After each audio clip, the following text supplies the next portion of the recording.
Bonjour tout le monde et désolée de ce début un peu arraché. Bon, alors cela fait 2 mois que nous ne sommes pas rencontrés. Comme vous pouvez le remarquer, nos rendez-vous ne sont plus aussi réguliers que l'année dernière et ceci est dû à notre insistance sur la qualité des intervenants que nous invitons, mais aussi à l'importance du sujet choisi et à son adéquation avec nos objectifs. Le sujet de ce mois-ci fait écho au lancement du collectif Regard Neuf, Parlons, Cultivons, qui était notre cri de détresse au lendemain d'un événement cruel, survenu après la diffusion d'un dessin, d'une caricature. Le thème d'aujourd'hui tombe justement en plein milieu de la semaine de la presse dans les collèges, lycées et universités où beaucoup d'activités sont organisées.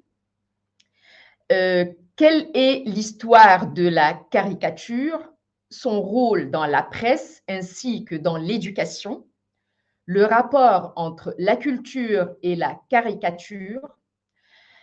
Nous allons parler aujourd'hui aussi de la question quelle est la différence entre un dessin satirique et une caricature. Dans certaines cultures et dans certains pays, la liberté d'expression n'a pas de plafond. Dans d'autres, elle est censurée. Et dans une partie du monde qui n'est pas négligeable, elle n'existe même pas. Comment éviter les chocs culturels tout en exerçant notre droit de liberté d'expression? Peut-on tout dire? Peut-on tout dessiner? Où s'arrête la liberté d'expression? Quand est-ce que l'offensé peut exprimer sa colère et comment? La laïcité donne-t-elle le feu vert à tout le monde pour tout dire sur les sujets les plus délicats et les personnages considérés comme sacrés pour nos compatriotes? Ou plutôt c'est l'inverse? Renforce-t-elle les principes du respect de la différence? En formant nos étudiants à la liberté d'expression, avons-nous besoin d'ajouter à ce programme un fascicule annexe comportant une charte du respect d'autrui? Pour répondre à ces questions, nous sommes ravis d'accueillir Madame Marie-Adam Normand, référente EMI, éducation aux médias et à l'information, et coordonnatrice académique du CLEMI. Bonsoir Marie, merci d'être présente parmi nous ce soir. Oui, bonsoir à toutes et à tous. Madame Adam Normand, vous êtes formatrice académique. Votre sujet pour le devenir portait sur comment armer les professeurs pour mieux accompagner les élèves face aux intox et aux théories du complot. Vous êtes aussi professeur certifié en lettres modernes, membre du groupe académique sur les valeurs de la République et la laïcité. Vous êtes membre du groupe académique Persévérance scolaire et membre du groupe académique Climat scolaire, engagement des élèves. Vous avez occupé aussi beaucoup d'autres postes, mais bon, voilà, on ne va pas avoir le temps de tout citer. Alors, Madame Adam Normand, même avec Internet qui a fait que tout circule dans le monde entier sans être interprété de la même façon partout, peut-on toujours rire de tout en France? Je vous en prie, c'est à vous. Merci beaucoup de cette invitation et effectivement ce soir, c'est la grande question, c'est le dessin de presse. Donc peut-on, tout dessiner? Et donc on va commencer par, des petites actualités sur le dessin de presse pour ensuite aborder le point, historique en France. Parce que, voilà, c'est quelque chose de très culturel aussi, en France. Et on verra, donc à la fin si, vraiment on peut tout dessiner ou pas. Donc mon intervention, donc je vais m'appuyer sur un support. Christine a partagé son écran, donc vous le voyez. C'est un support qui est en ligne, donc on vous adressera le lien donc de ce support. Donc c'est un Geniali. Je pense que tout le monde a l'habitude, hein, donc des Geniali. Quand vous voyez donc, sur la partie supérieure, le petit rond, gris avec, le petit doigt qui clique, ça veut dire que en fait, et ben, il faut chercher, où cliquer. Donc, ben, je vais demander à Christine de passer donc, sur la deuxième slide, s'il te plaît.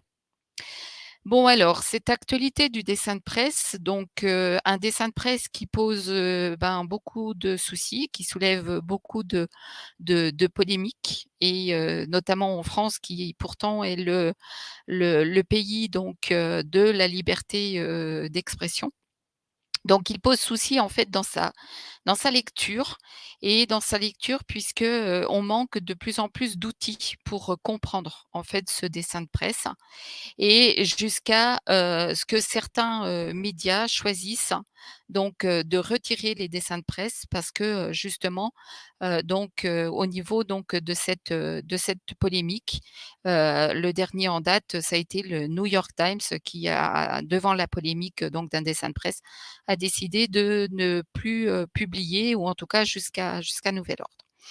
Et pourtant, donc, en Suisse, à Morges, puisque moi je suis basée donc, à Besançon, il y a la maison du dessin de presse et ça ne pose pas de souci, donc, en l'occurrence et il y a même de plus en plus d'expositions qui traitent par le dessin de presse, donc des faits de société, notamment les expositions de Cartooning for Peace, Dessine-moi l'écologie, Tous migrants, Dessin pour la paix. Donc vous voyez que en fait, le dessin de presse permet aussi donc de traiter donc de ces faits de société et puis, quelque part excusez-moi l'expression, mais de pousser un coup de gueule contre ces faits de société et donc de mettre en avant, les certaines opinions. Christine, tu peux avancer s'il te plaît? Alors, le dessin de presse, qu'est-ce que vraiment un dessin de presse? Donc, Christine, tu peux, cliquer sur le dessin de presse? Non? Voilà, sur le donc, voilà, on va pouvoir l'ouvrir. Bah, un dessin de presse, vous allez me dire, c'est un dessin donc qui paraît donc, dans la presse. Ce dessin de presse, il transmet donc des discours. Alors des discours, le dessin de presse peut être là juste pour illustrer, donc, accompagner un article. Il peut être là aussi pour raconter quelque chose, pour décrire, pour expliquer aussi et puis, il peut être là aussi pour argumenter. Donc argumenter, on se tourne beaucoup vers justement la publicité qui argumente énormément. Le dessin de presse est souvent en relation donc avec le contexte parce qu'un dessin de presse, si le contexte est, antérieur ne serait-ce qu'à 1 mois ou 2 mois, il n'aura plus aucun intérêt. Donc il faut qu'il soit vraiment en relation donc avec le contexte, avec les événements donc, du moment, donc aussi bien les caricatures que les dessins d'actualité et puis en relation avec les attitudes culturelles et c'est de ça dont on parlera parce que, ben, il faut qu'il soit, effectivement en relation avec, cette partie culturelle donc, d'un pays avec tout ce que ça englobe donc, de morale et d'esthétique. Il va combiner plusieurs procédés. Alors là, les plusieurs procédés, on va parler ben, du dessin, donc, de l'iconographie. Il y a un message qui passe par le dessin, mais il y a aussi un message qui va passer par le texte puisque, généralement, on ne trouve pas un dessin, de presse sans texte et c'est ce qui va permettre d'ailleurs de cibler, tout de suite ce sur quoi il porte. Donc, ce sont d'excellents outils pour, travailler donc, la caricature, la parodie, l'ironie, mais aussi, ben, la métaphore, l'allégorie, donc, qui permettent donc, qui en fait sont transmises donc par ces dessins. Au niveau de nos élèves hein, et même des jeunes et des moins jeunes, ça va permettre aussi de saisir plus facilement et immédiatement le discours donc transmis par les dessins ou en tout cas les opinions, donc transmises par le dessinateur de presse. Le dessin, il a vocation surtout à agir sur le destinataire puisque, il veut le convaincre donc d'adhérer à cette opinion ou en tout cas de lui faire prendre conscience d'un fait de société, d'un travers de société. Il faut pas oublier aussi et c'est pour ça que je parlais, d'opinion, c'est que, le dessin de presse, il y a un dessinateur de presse derrière, donc on verra que les dessinateurs de presse sont également des journalistes et que en fait, ce dessinateur de presse il transmet son point de vue. Donc on n'est pas dans l'objectivité, mais là on est beaucoup dans la subjectivité. Donc et que ce dessin de presse peut amener à une réflexion sur un sujet d'actualité et peut même aller jusqu'à la polémique du coup. Le dessin de presse donc politique, il va combiner donc plusieurs types de signes et il va devenir, en part entière donc un langage et un outil d'expression et donc de communication. Le dessin de presse dans un journal, dans un média, il a surtout des fonctions. On le trouve souvent en première, en une, parce qu'il va accrocher le regard, attirer le lecteur. Il va aussi permettre d'aérer et d'animer la page, parce que souvent dans les médias, ils n'ont pas la place pour mettre une photo. Et au niveau de la lecture, donc de l'œil, de permettre à l'œil donc de se reposer. Il est là aussi pour renforcer l'article, pour donner envie donc au lecteur, en partant du dessin, d'aller, lire donc l'article et ce dessin donc il va, véhiculer donc de l'information et qui va être donc un symbole à lui tout seul. Le dessin de presse et les dessinateurs de presse donc sont reconnus comme des journalistes et comme tout, journaliste ils doivent répondre à ce que l'on appelle dans le jargon journalistique les 5 W.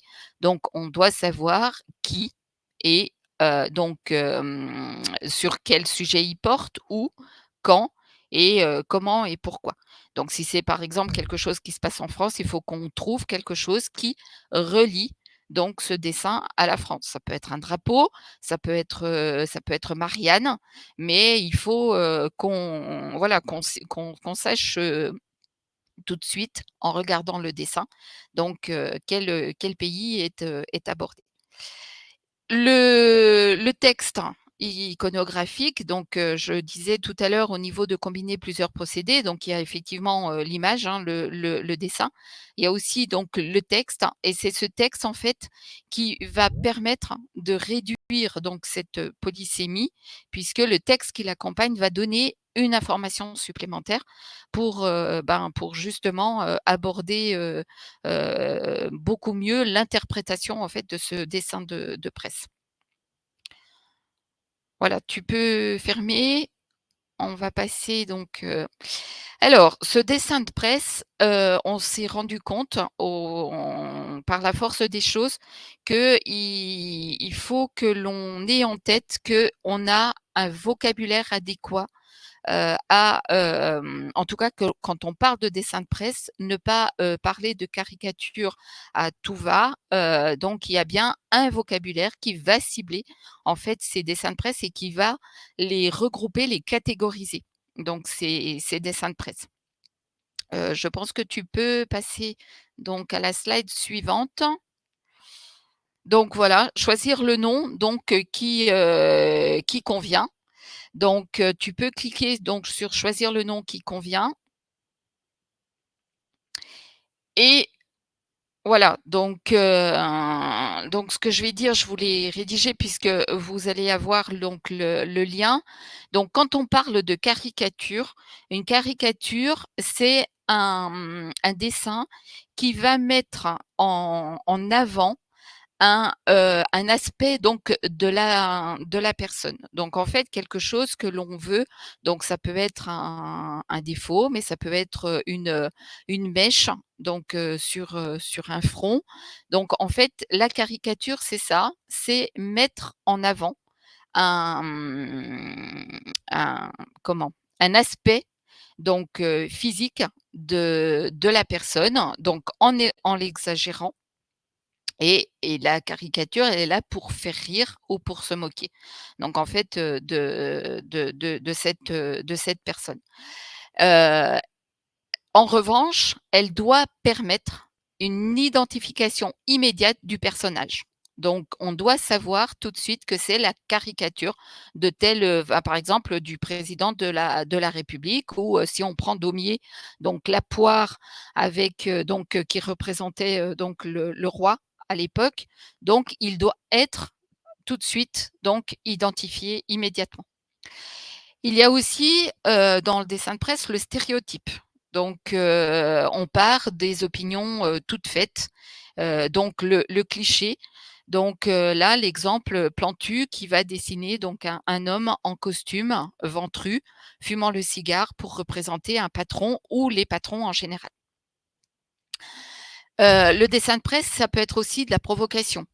Et il provoque parce qu'il est surtout destiné à faire réagir le lecteur. Donc on retrouve dans cette provocation des dessins, donc on va trouver, de la vulgarité, et on joue ici sur les limites de ce qui peut être acceptable. Donc selon les publics, selon les régimes politiques, les époques, les cultures, eh ben, on va être sur quelque chose qui va être acceptable ou pas. Le paradoxe, donc le paradoxe, hein, c'est présenter une situation qui va à l'encontre de ce que on pense habituellement. Donc du coup, le paradoxe, il est très difficile à comprendre parce que, ben, justement, c'est un petit peu comme l'ironie que j'ai mis après, parce que, ben, faire comprendre le contraire de ce que l'on dit, c'est pas évident au niveau paradoxe et au niveau ironie que, les personnes destinatrices comprennent ce paradoxe et cette ironie. Dans le dessin de presse, il y a aussi des allusions.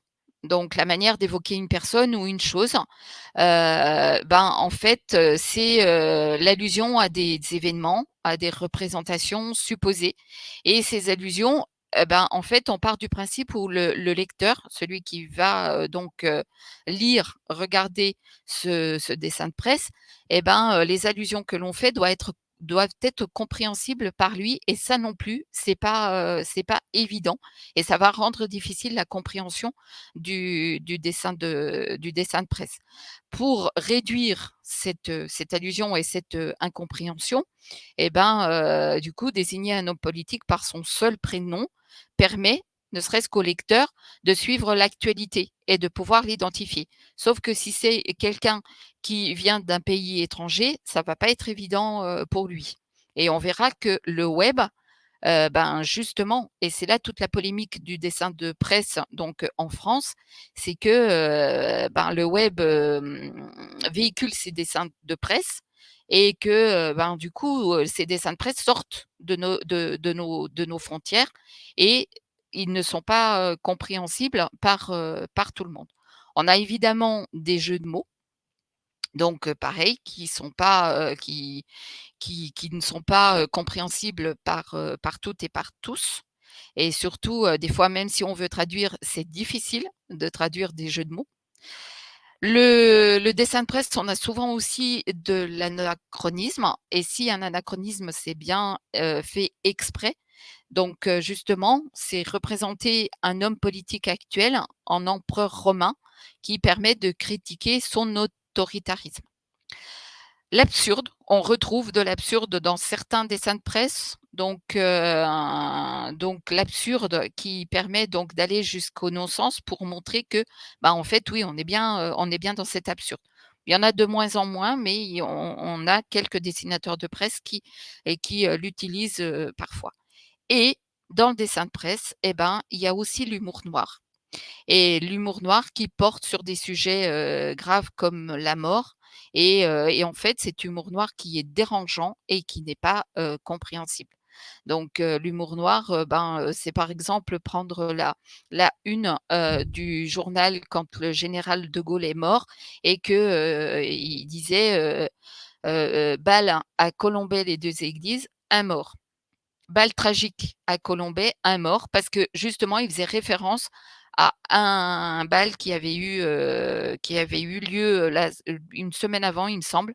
Et donc du coup, il y avait eu des morts parce que la porte de secours était fermée et que du coup, et ben, ils ont mis, en parallèle ces 2 choses, et cette une n'a pas été comprise parce qu'il fallait se référer à quelque chose qui avait eu lieu avant, et donc ça ces outils de compréhension manquent quand on n'a pas tous les liens et tout le contexte.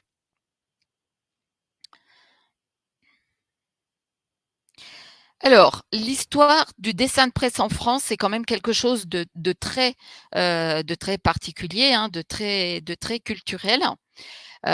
Donc tu peux passer.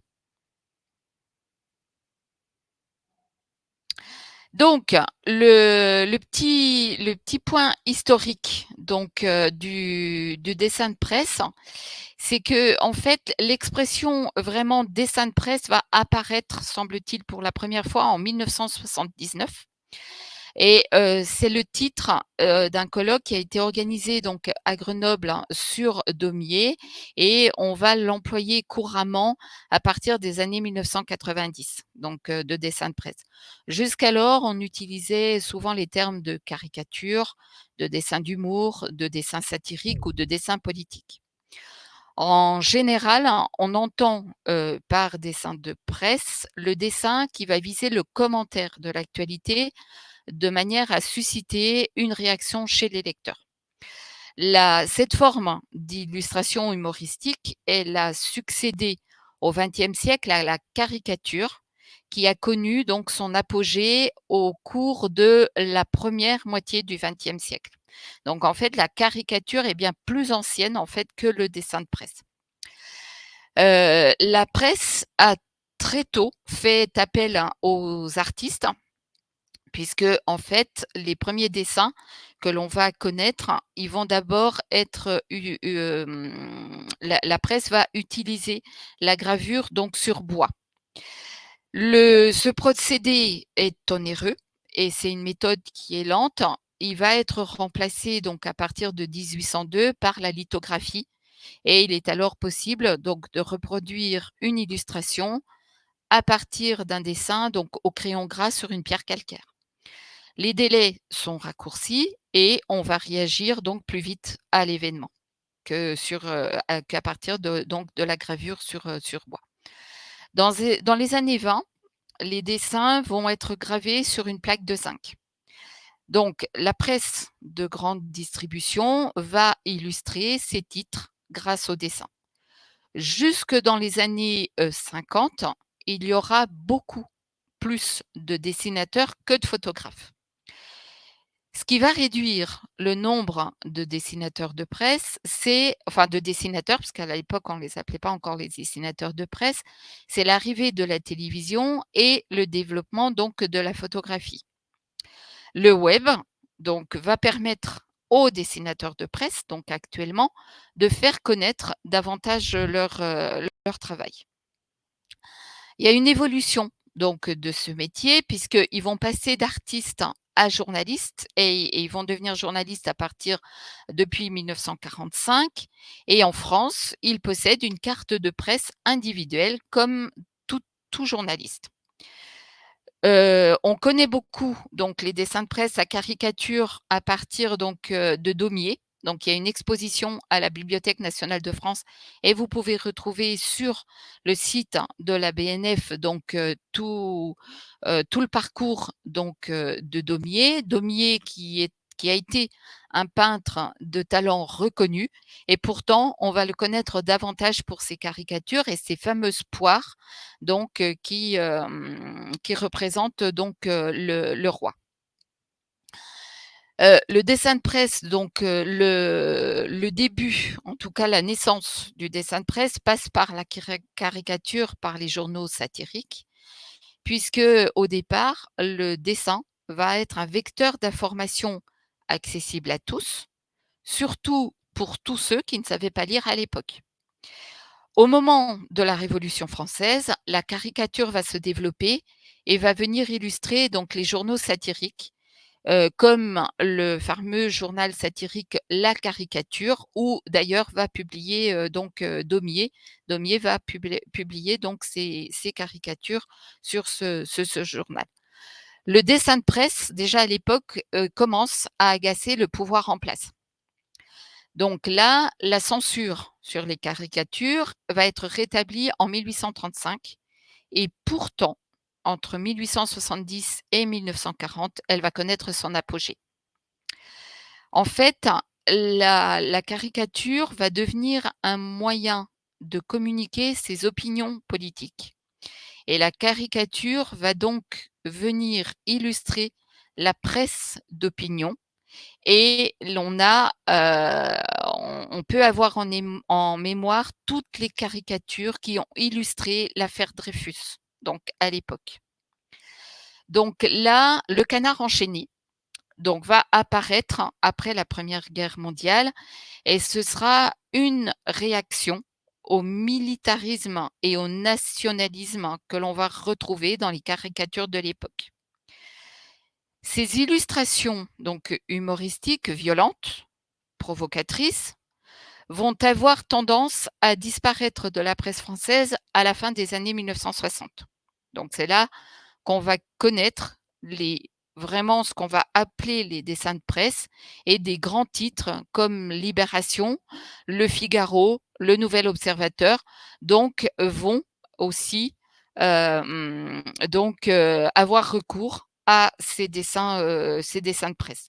Vous trouverez donc, Christine, si tu cliques sur une rapide histoire de la caricature, donc là, tu cliques sur histoire de la caricature, je vous ai mis un lien vers justement cette histoire de la caricature donc avec Daumier.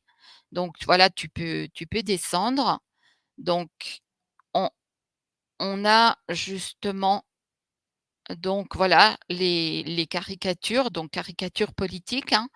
Donc ces caricatures qui correspondent toujours à des périodes de crise. Donc voilà la révolution, donc à la période de la Révolution française, qui devient donc un langage politique. Et voilà les fameuses poires donc de Daumier et les dessins dont je vous parlais donc de l'affaire Dreyfus. Voilà, donc les dessins donc de l'affaire Dreyfus. Voilà, on va pouvoir revenir.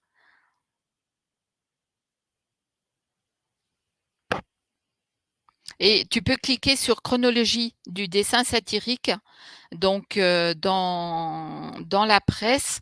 Donc voilà, on va retrouver donc le premier journal français satirique, donc La Caricature dont je viens de vous parler en 1829.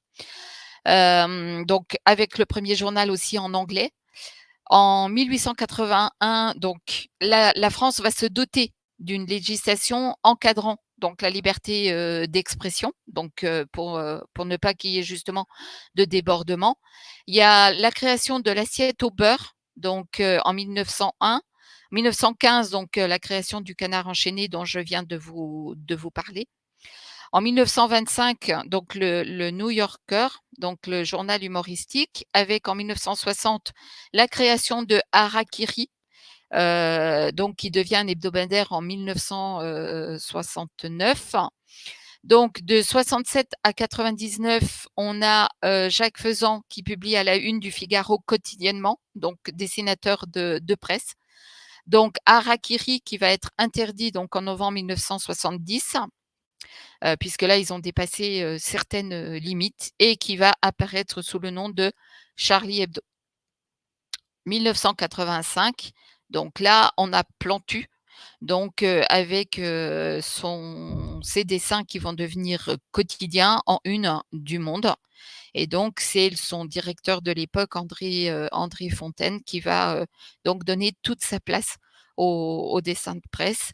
Et puis, jusqu'à la polémique donc de 2006 avec l'affaire des dessins de Mahomet, mais en tout cas, la naissance de la polémique n'a pas eu lieu en France. Et donc, c'est ce qui va amener donc à créer l'association Cartooning for Peace et à donc justement à la création de toutes ces expositions dont je vous parlais, dont je vous donnais 3 titres, donc tout à l'heure, mais il y en a bien plus. Le dessin de presse est, il y a une loi, donc il est régi par les mêmes lois donc sur la presse. Donc tu peux cliquer, Christine, sur les lois.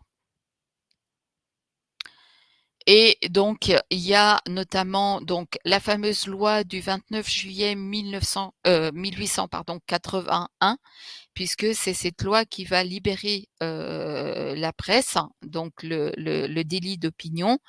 Et on va retrouver donc la diffamation et les injures, donc qui restent passibles donc des tribunaux. Et cette liberté dure jusqu'à la Première Guerre mondiale.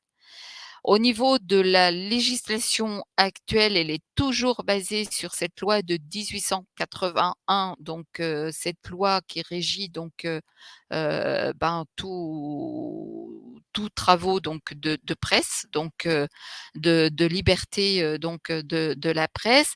Mais depuis la Seconde Guerre mondiale, la loi a été donc durcie justement pour réprimer tout ce que l'on appelle les apologies de crimes de guerre et de crimes contre l'humanité et la diffusion donc des idées racistes. Sur d'autres points, la loi s'est assouplie, mais on retrouve en fait les peines d'emprisonnement pour diffamation qui ont été justement donc supprimées.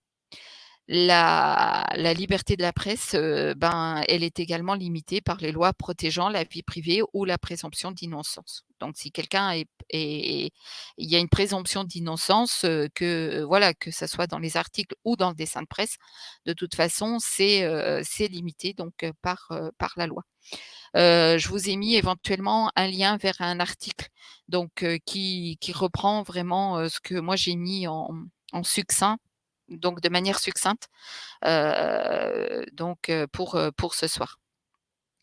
Mais voilà, le dessin de presse, donc doit répondre en fait à ces mêmes lois, donc que la presse de manière générale. Alors, au départ, le dessin de presse, donc comme je vous l'ai dit, le dessin, en tout cas la caricature, permettait de faire comprendre certaines choses donc aux personnes qui ne savaient pas lire, donc à l'époque. Finalement, est-ce que la question c'est: est-ce que vraiment le dessin de presse est universel? Donc est-ce qu'il y a une universalité donc de ce dessin? Ben, on se rend compte que non, puisque, en fait, quand il sort de nos frontières, donc de quelque chose qui est vraiment, culturel, donc à la France, et ben, finalement, c'est là qu'il y a toute cette polémique et finalement, l'universalité du dessin au départ, et ben, finalement, c'est pas si universel que ça parce que les codes ne sont pas les mêmes, hein. Les phénomènes culturels ne sont pas les mêmes. Quand on fait, allusion à certaines choses qui se sont passées, ben, quelqu'un qui le prend en route n'a pas les codes, n'a pas en fait, ben, du coup, il fait allusion à quoi? Donc il manque quelque chose au niveau du dessin. Donc ben, l'universalité, du dessin pose, justement, question, donc par rapport à ce dessin et par rapport à ces caricatures. Bon là, je vous ai mis, des liens, vous irez, cliquer donc justement, donc ces dessins que l'on retrouve maintenant sur le web et les dessinateurs qui, en fait, vont au-delà des dessins, publiés sur des journaux. Donc il y a des sites où, vous allez retrouver en fait les dessins de presse, donc des dessins, internationaux où vous allez retrouver des dessins, donc des dessinateurs, donc de pays étrangers et des sites qui vous permettent, du coup de, retrouver, des dessins qui vont aborder la même thématique, mais vus vus par des dessinateurs donc autres que des dessinateurs français.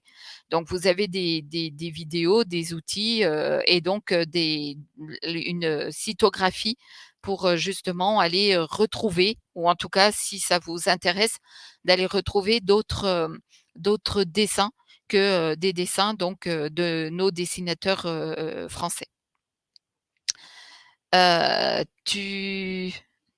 Tu as arrêté le partage d'écran, Christine? Oui, parce que tu en es à 35 minutes. Pardon. Donc, il faut garder du temps pour la discussion. Donc, je pense que le reste, c'est des expositions et tout ça, on pourra le mettre dans le lien. Et puis, j'en ai parlé, Christine. D'accord, donc il faut qu'on passe à la discussion. Merci beaucoup, Marie, pour cette intervention. Eh ben, merci à vous. Je crois que François a une question. Oui, on passe directement aux questions. Alors, c'est à vous, François. Oui, je vous remercie. Alors d'abord, bonsoir, Madame Adam Normand. Bonsoir. Amal, Christine et tous nos amis. Merci beaucoup pour cette présentation. Bon, moi, je suis très intéressé par la question parce que je suis aussi formateur valeurs de la République et laïcité. Donc, c'est un plan national où on aborde évidemment ces questions de liberté d'expression qui sont au cœur, en fait, du sujet. Et la question des caricatures de presse, enfin là j'emploie le mot caricature directement parce que évidemment on est au cœur d'une actualité ici malgré tout qui reste encore brûlante. Et donc si vous voulez, au-delà de... Moi j'ai beaucoup, juste très rapidement, apprécié le fait que vous avez recontextualisé historiquement l'émergence du dessin de presse en France, qui est l'histoire de la France, qui est liée en fait à la Révolution, au renversement d'un régime inégalitaire qui s'est traduit pour les masses par la publication de dessins qui permettaient aux masses justement de s'approprier en fait des messages politiques. Donc c'est une histoire très particulière qui est celle de la France et qui évidemment, à l'heure des réseaux sociaux, quand elle est développée, si vous voulez, quand des dessins de presse circulent dans le monde entier, on peut comprendre tout à fait que ces dessins de presse qui ne sont pas culturellement communs, eh bien, provoque en fait des réactions qui sont très très fortes. Après, si on revient au plan national, moi, ce qui m'a intéressé, si vous voulez, c'est dans le formuler, la formulation de ce webinaire, du sujet, qui est « Peut-on tout dessiner ?» Moi, j'ai envie de vous demander, en fait, de vous renvoyer la question « Doit-on tout dessiner ?» Parce que quand on parle du pouvoir, on parle de la liberté d'expression, d'un droit, mais en face de ce droit, on a aussi en France la notion de devoir, en fait, qui vient équilibrer celle du droit. Donc moi, j'ai envie de vous poser la question directement, Madame Adam Normand, doit-on tout dessiner? Alors, c'est en fait, on peut tout dessiner. Enfin, en tout cas, moi, c'est ce que je pense au niveau culturel, hein, et je reste bien dans les frontières, dans nos frontières à nous avec notre patrimoine culturel, parce que du coup, le dessin de presse devient un patrimoine culturel. On a le droit de tout dessiner avec parcimonie et en sachant ce que l'on fait au niveau du dessin de presse. Moi, je sais que pour avoir discuté avec beaucoup de dessinateurs de presse, en tout cas avec certains, pas tous, hein, avec certains. Et c'est pour ça que j'ai voulu faire un petit point sur le vocabulaire que l'on utilise. Parce que le vocabulaire est très important aussi et ça va répondre en fait est-ce que l'on peut tout dessiner ou est-ce que l'on doit tout dessiner? Évidemment qu'il y a enfin, ça rentre sous le coup de la loi et de cette liberté d'expression parce que même si on a une liberté d'expression, on est quand même régi par une loi et heureusement qu'il y a cette loi. Quand vous parliez de choses qui sont, enfin de faits d'actualité, brûlants, je pense que vous faites allusion aux caricatures de Mahomet. Parce que, c'est quand même, voilà, moi j'en ai fait allusion tout à l'heure et en tout cas l'historique fait que, cette polémique n'est même pas née, en France puisqu'elle est née, donc, aux Pays-Bas et rien que le mot caricature, ça nous a gênés. Parce que, et c'est pour ça que j'ai voulu donner une définition propre de caricature. La caricature, c'est mettre en évidence un point physique, un trait physique, donc de quelqu'un pour se moquer ou montrer donc un trait que l'on puisse reconnaître cette personne et ce trait sur lequel on appuie. Est-il, moi j'ai envie de vous poser la question ce soir, est-il logique que l'on parle des caricatures de Mahomet puisque Mahomet n'est pas représenté? Donc comment peut-on accentuer un trait de quelqu'un qui du coup n'est pas représenté? Donc est-ce que, ben, justement le fait de parler des caricatures de Mahomet, est-ce que c'est le bon nom donc à utiliser pour ça? Après, au niveau de la liberté d'expression en France, on peut tout, enfin on peut pratiquement tout dire, hein, on va le dire comme ça, avec les points donc sur lesquels on n'a pas le droit d'aller. Il y a aussi au niveau de doit-on, peut-on dessiner, et c'est vrai que je ne suis pas rentrée dans le détail ce soir parce que ben, le temps est très court. C'est que en fait, on a aussi cette loi de 1905 qui en fait sépare l'État et la religion, et le fait qu'on soit dans un pays laïque qui n'interdit pas les religions, parce que ça aussi il faut le dire clairement, qui n'interdit pas, la laïcité n'interdit pas les religions, elle permet toutes les religions. Donc en fait, elle permet d'accepter toutes les religions, et en fait, Charlie Hebdo, puisque si on veut revenir à Charlie Hebdo a été donc le premier justement à parodier, en tout cas illustré donc par des dessins satiriques, la religion catholique. Et parce que en France, eh ben, le blasphème n'existe pas. Donc et c'est pour ça que je dis que c'est vraiment culturel et que le web, ben, ne donne pas ces outils culturels pour la compréhension. C'est que en fait, il y a une histoire en France qui fait que on a justement cette séparation, cette loi de 1905, que on a justement le fait d'accepter toutes les religions, et c'est bien ça la laïcité, et le fait que eh ben, le blasphème n'existe pas en France. Dans la loi, dans la liberté d'expression, le blasphème n'est pas passible donc de justice, de tribunal. Donc voilà, j'espère avoir répondu à votre question. Oui. Merci beaucoup. Est-ce que quelqu'un souhaite poser une autre question?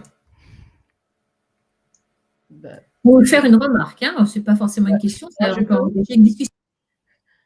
Je peux, moi, s'il y a personne, moi j'ai une question. Est-ce que vous m'entendez? Oui, bien sûr, Amal, je vous entends. Vous m'entendez? Ah oui, ok, d'accord. Non, mais je voudrais poser une question, mais je ne sais pas si c'est une question ou une remarque, mais mais comment signifier le fait, la colère des musulmans de France qui sont nés en France, qui sont français? Ben voilà, ce sont des Français et qui ont appris beaucoup de choses sur la liberté d'expression, qui exercent la liberté d'expression, mais quand même, ils ont été très en colère et choqués et provoqués par les dessins qui se sont moqués de Sayyidna Mohammed. Oui, comme je le disais, comme les premiers dessins qui sont parus, dans Charlie Hebdo avec la religion catholique où, ils ont été aussi, donc attaqués par les catholiques parce qu'effectivement, on touche à la foi de quelqu'un. Et ça peut se comprendre. Enfin, en tout cas, voilà, on peut tout à fait, comprendre cette liberté d'expression qui existe, mais comprendre aussi la colère, des personnes parce que, il y a eu, colère du côté, des catholiques, comme il y a eu,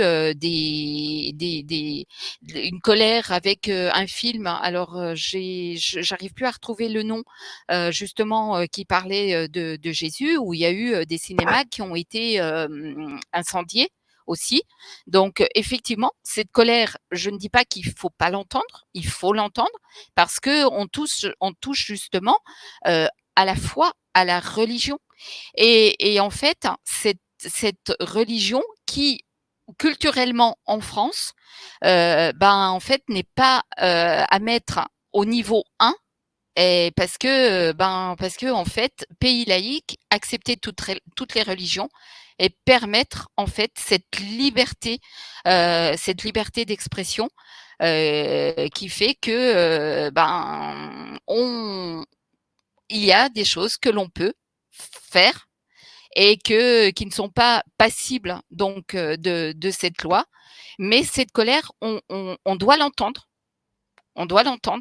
mais qui en tout cas, n'est pas du côté des journalistes et du côté des dessinateurs de presse, puisque maintenant on les appelle des dessinateurs de presse. Et ben en fait, ils peuvent le faire sans qu'ils soient attaquables. Alors, Christine, elle nous a Oui, c'est ça, la dernière la tentation. dernière tentation du Voilà. Christ. Alors là, à votre avis, est-ce que, bon, vaut mieux trouver un moyen pour que les gens qui se sentent attaqués ne le sentent pas, pour qu'ils se retrouvent à l'aise avec l'idée de critiquer ou de se moquer de personnages sacrés et qu'ils avalent leur colère, ou plutôt d'ajouter quelque chose à la formation de notre jeunesse pour cette liberté d'expression. Est-ce qu'il faut leur ajouter, pas modifier, mais ajouter quelque chose à leur programme et enseigner à la jeunesse qu'il y a un respect, il faut respecter son voisin, son confrère, son compatriote, que bon, on est, bon, il faut comprendre qu'il y a c'est quoi un sujet tabou, c'est quoi un personnage sacré. Faut mieux apprendre à respecter la foi d'autrui ou bien à avaler sa colère et ce sentiment d'humiliation qu'a senti beaucoup de Français qui ont été touchés par ces dessins satiriques ou caricatures. Là, parce que bon, le fait de l'appeler caricature ou dessin satirique, ça revient au même pour les sentiments. Là. Ça ne change rien pour les sentiments des gens qui ont été touchés par le... Nous sommes d'accord, mais je pense que c'est effectivement le respect et la compréhension et le vivre ensemble. Nos jeunes ont besoin en fait de ça et je pense qu'on peut leur faire confiance. Donc, dans la jeunesse enfin, en tout cas dans les adultes de demain, dans ceux qu'on est en train de former. Et c'est bien pour ça que l'éducation média et l'information est rentrée dans les programmes de la maternelle à la terminale, voire même après chez les étudiants. Et en fait, moi, je sais que dans l'académie de Besançon, donc on a ces expositions qu'on met à disposition des établissements scolaires.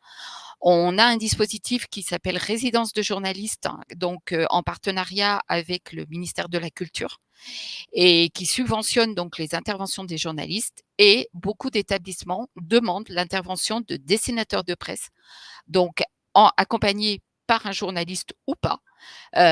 Donc parce qu'il y a des résidences de 30 heures ou des résidences de 60 heures et que du coup, ça permet en fait aux dessinateurs d'aller travailler avec un journaliste, avec ses élèves et leur expliquer en fait tout ça et leur donner les outils de lecture. Et puis, mais de toute façon, ce qui est prôné, c'est effectivement et c'est évidemment le respect, puisque la laïcité, c'est le respect de toutes les religions. Merci Donc, beaucoup, il est bien là le problème, c'est que en fait, je pense qu'il y a même le mot laïcité qu'on devrait des fois remettre, Voilà. enfin en tout cas redonner la définition. Oui. Alors, Christine, elle lève la main.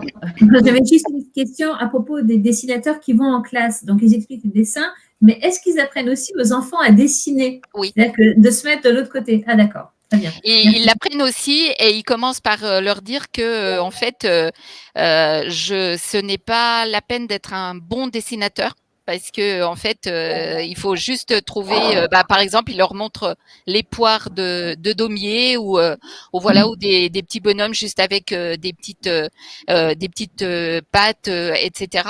Ou en fait, mais oui, ils les font travailler sur justement les dessins de presse. Merci beaucoup. François, une autre question, je crois. Oui, François. Oui, enfin, une remarque juste sur la loi de 1905, parce que je pense qu'elle est au cœur quand même du sujet. La séparation de l'Église et de l'État, c'est l'article 2 de la loi de 1905. L'article 1, c'est la République garantit la libre expression, la liberté d'expression, pardon, et la libre pratique des cultes. Vous voyez. Donc, en fait, ce qu'il y a au cœur de notre législation 1905, et d'ailleurs, on ne parle pas de laïcité en 1905, c'est même pas le sujet, c'est la liberté d'expression. Alors, la liberté d'expression, ça veut dire que, si vous voulez, on peut à la fois manifester des convictions religieuses et on peut à la fois manifester des convictions anti-religieuses. Et Dieu sait qu'en 1905, il y avait beaucoup de convictions anti-religieuses. Vous voyez ?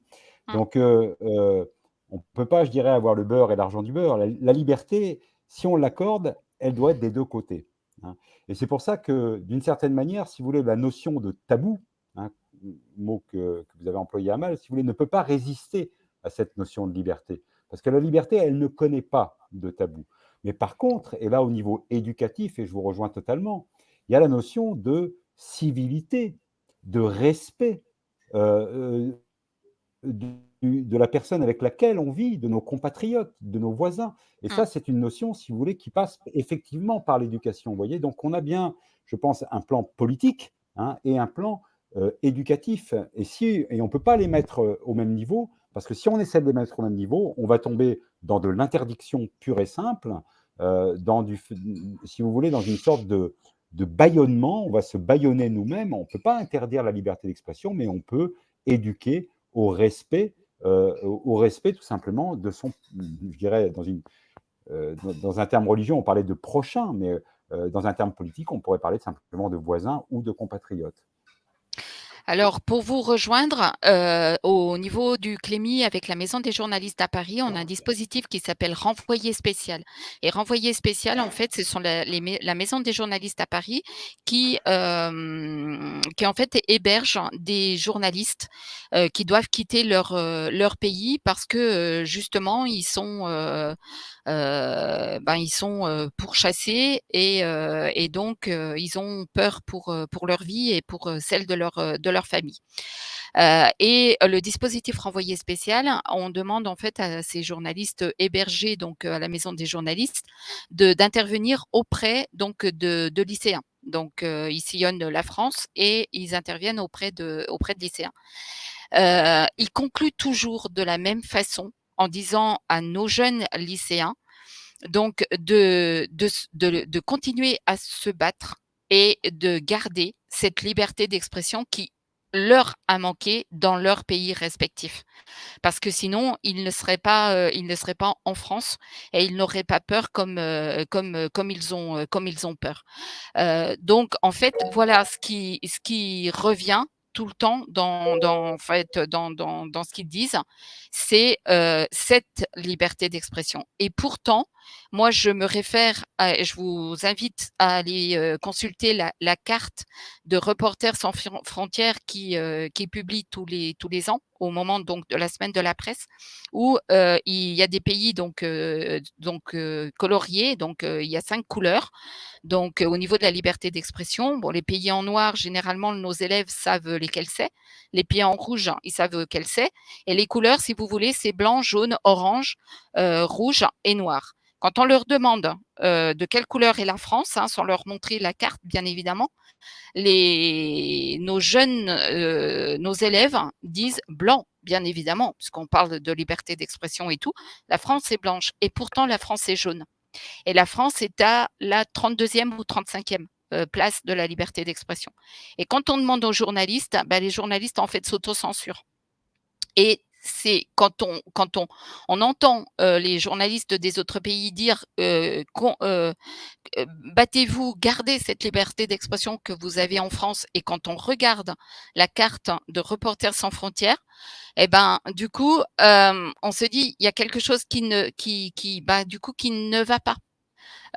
Puisque les autres manquent de liberté d'expression, nous on l'a, et donc du coup on arrive à ce que nos journalistes s'auto-censurent, et la France n'est toujours pas en blanc, et même en 2022, la France reste jaune encore.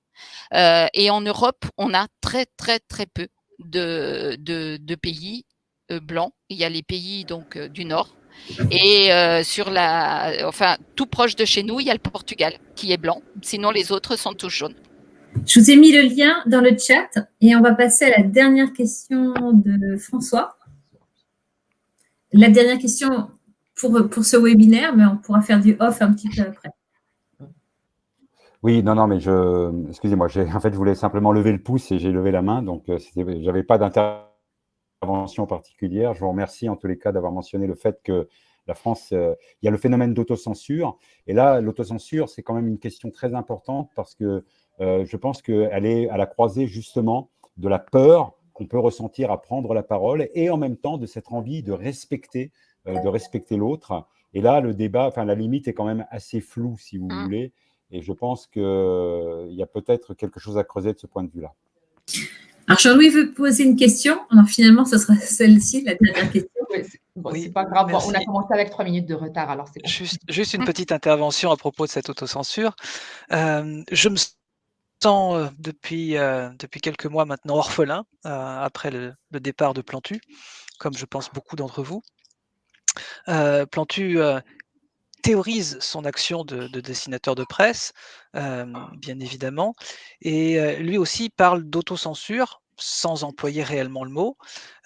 Pour lui, il ne dessinera pas certaines choses parce que le but du jeu pour lui n'est évidemment pas de choquer pour le plaisir de choquer, à la différence d'autres, mais réellement de pousser à la réflexion et de critiquer. Donc, il y a des choses qu'il ne fera pas.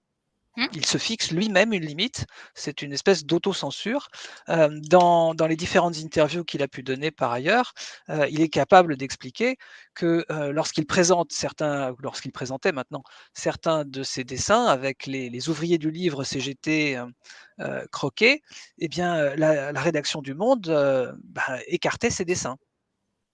Tout simplement parce que le fait de dessiner et de représenter ces ouvriers du livre CGT entraînait automatiquement à ce moment-là la grève et un arrêt de la publication. Donc il y a effectivement les fameuses caricatures, mais en domaine, je dirais, franchouillard, franco-français, nous avons aussi ces problèmes-là. Oui, bien sûr. Tout à fait juste. Alors, bon, on arrive à la fin. Merci beaucoup, Marie-Adam Normand, de cette intervention sur un sujet assez délicat. Merci à vous. Merci d'être parmi nous. Merci à nos invités. Et bon, comme je l'ai mentionné au départ, que nos rendez-vous ne sont plus réguliers comme l'année dernière. À chaque fois qu'on trouve un sujet intéressant qui est aligné avec nos objectifs, un intervenant de qualité comme Madame Adam Normand, merci. À vous solliciter pour une rencontre. Et bon, jusqu'à notre prochaine rencontre, rappelez-vous que en ces moments troubles, restons soudés. Bonne soirée tout le monde. Au revoir. Merci. Bonsoir. Merci.